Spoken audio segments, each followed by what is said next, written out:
This is the Drowning Pool from the 80s on Nate Starkman and Son, not the band that was formed in 1999 that I don't know what they sound like.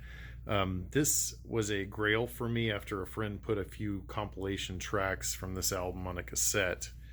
And it's called Satori. I did not know until I looked it up on Wikipedia today, but this beautiful album is a compilation. So it's got some tracks from various singles and EPs that the band released.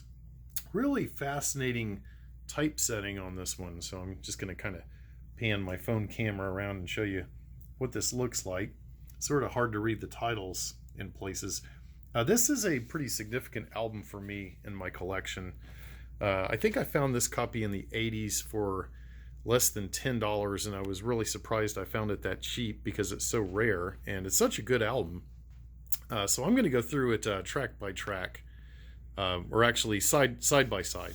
So side one of Satori has the songs Petite Malfacture, if I'm pronouncing that right, Ritual Regeneration, and Toy Soldiers. So the first track is a shorter one. It's an instrumental. I think you could probably classify it as post-rock, even though it was before the term post-rock had come into existence. It's a really, really strong track. The second one is sort of a drone. It builds on a synth line. Then the vocals come in. The vocals, to me, are a little bit over the top, sometimes annoying. It's not a bad song, though. I can play it and I won't, take the needle off. Then it goes really naturally into the third track, which is longer. It's about 8 minutes long, and that's Toy Soldiers. And that sort of continues in the vein of track 2, but it gets a little bit creepier. And again, the vocals are a little bit overdone. But it's not a bad track either. So I know I'm not really building much of a case for the album, but you just have to take my word for it. So side one is probably the weakest side on this album. After that, it really starts to kick into high gear.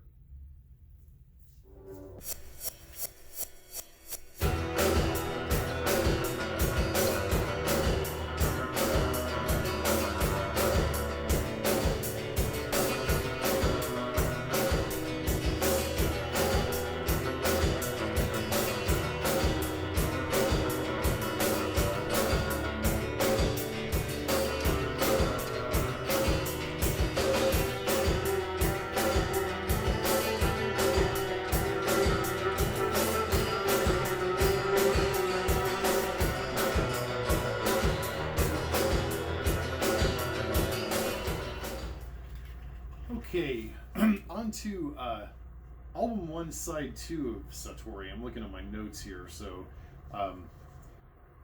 first track, actually, let's go through these song titles. So, the first track is called Ruts, the second is Nirika, the third is Festival of Healing, and the fourth is Fired from Within. And I think they get steadily better as you play the album side. So, the first one is a little bit meandering. It's got kind of a almost martial dancey beat, similar to maybe New Order or Ministry, but it sounds nothing like those bands. Then it goes into track 2, which is more of a kind of dark, brooding, almost goth track that starts with a nice guitar, like phased guitar. Then the vocals come in, and then this really great over-flanged bass comes in, and it just kind of it just goes all over the place. Again, it's just a really dark, kind of longer song. Then track 3, Festival of Healing, almost sounds a bit like an upbeat Dead Can Dance song, without Dead Can Dance's vocals, of course. And it's intriguing in its own way. But the best track on here is the last one, Fired from Within. It starts out with these great modulated synth tones that are descending, and they just kind of almost go into this hypnotic loop that continues for about 2 or 3 minutes. Then suddenly the song changes and it gets really dark and almost violent. And it's just got these beautiful sounds. No vocals on that one, but it's one of the best instrumental tracks, I think, from the 80s. I really enjoy it. So that's the second side. Now on to the second disc and the first side.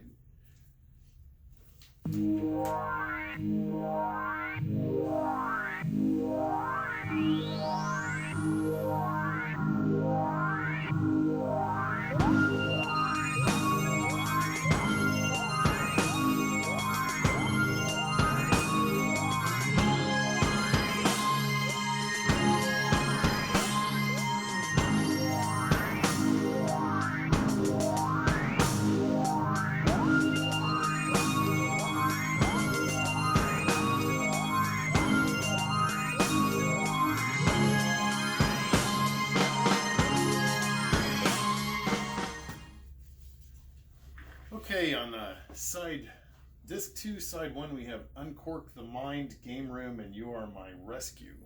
Uncork the Mind is the longest track on the album. It's over 9 minutes long, and it starts off with this really cool kind of noodly synth line and some vocals, audio verite vocals of a female talking. Not really sure what the conversation is about. Kind of reminds me in a way of Rush's The Camera Eye at the beginning. Then the song changes, and then some drums come in. It gets a little bit almost kind of a swing beat to it, sort of hypnotic, and gets a little bit heavier, and then it just kind of goes along sort of a, I guess you could say it's sort of like tantric cabaret Voltaire or something. It's really odd. So then the second track on here, on that side, Game Room, is a short driving kind of dark instrumental track. It's about 3.5 minutes long. Then the last track I like the best. It's called You Are My Rescue, and that one has a canned drum sound that almost resembles a bongo type beat. And it has some kind of plucked acoustic strings and a little bit of an organ tone in the background. But the coolest thing is that the vocals remind me a lot of the band Glorious Den. It's just another really interesting set of songs. So moving on to the last side of the second disc, and I'll wrap this up.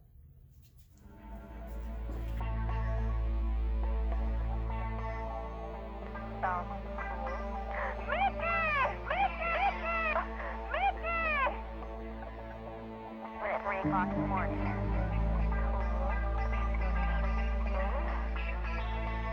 All my friends are asleep, and you're asleep. Ask the people in the scene. Describe your friends, and I know that.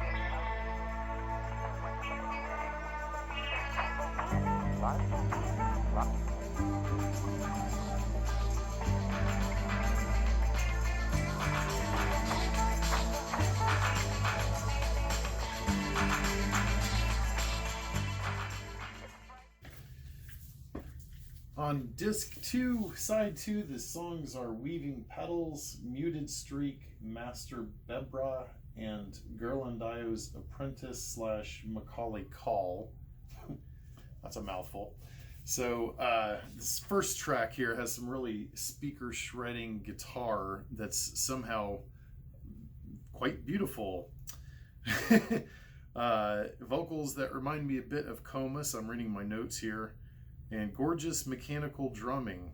Otherworldly, very, very strange track. Very difficult to describe this music. I'm really straining for adjectives here. The second track on that side is a longer, brooding vocal track, kind of dark and gothy. The third one is one that my friend David put on a compilation tape for me a long time ago. It's really odd. I would say it's kind of like drunken sauerkraut polka beat with snippets of German soldiers and speeches kind of scattered throughout. I'm not sure if it's supposed to be making some kind of political commentary there, but it's a really odd track. And then the last one is probably the most normal track on the album. It's got some nice plangent strings, some nice drumming. Kind of looks forward to another track they would do on their album Aphonia, which is called The Vanishing Prairie. That was a bonus track on that CD. So anyway, that's it. I don't want to keep talking about this album. I really urge you to go pick up a copy. I don't know if this is on YouTube, but it's totally worth listening to the whole thing. It's really quite an experience, and it's probably not a record you want to listen to every day, but if I pull it out every couple of years and listen to it, I'm always fascinated by it. So it's a hallmark of a good core collection album for me. Like weaving petals, then we break. Like weaving petals, then we break.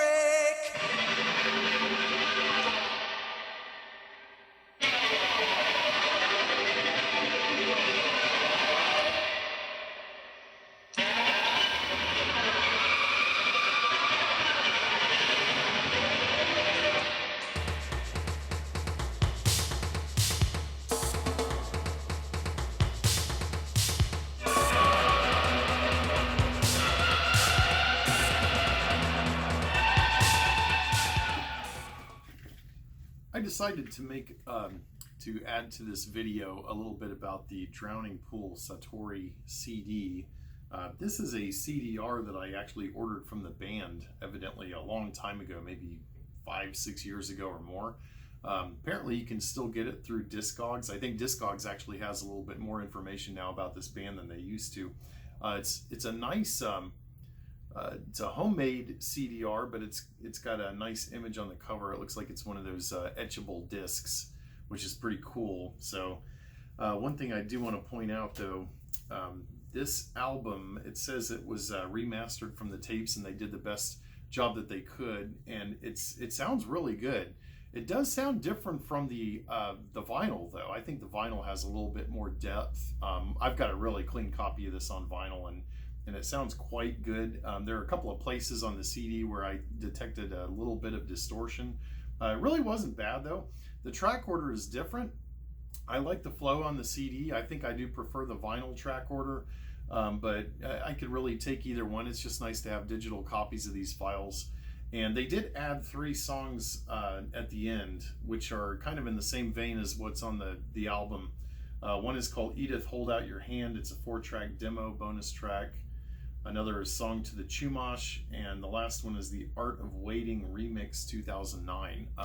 All 3 of those songs are good. I can kind of see why they were maybe left off the album. Maybe they didn't fit the flow, or maybe they were recorded at another time but just kind of fit into that style.